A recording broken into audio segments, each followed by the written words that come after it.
Hello, how are you? My name is Shahid Irshad. जो आज मैं आपको बताने के लिए जा रहा हूँ वो एक बहुत खौफनाक इंसिडेंट है, एक बहुत हॉरिबल, जिसे सुन के आप लोगों की रूहें भी कांप जाएंगी कि इंसान की कोई वैल्यू नहीं इस दुनिया में।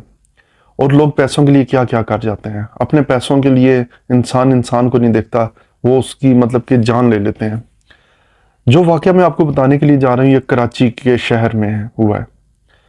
अब मसला ये है कि कराची इतना बड़ा शहर है, वहाँ पे क्या क्या हो रहा है। इसने पाकिस्तान का सबसे बड़ा शहर है और एक ऐसा शहर है कि जो वहाँ पे रहने वाला बंदा है वो भी उसको पूरी तरीके से अभी तक इसको मतलब कि एक्सप्लोर नहीं कर सका। ये इतना बड़ा शहर है कराची।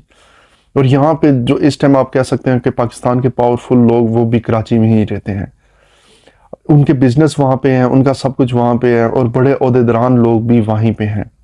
जी हाँ, जिस चीज़ का मैं आपको बताने के लिए जा रहा हूँ वो 12 लड़कियों की लाश का है।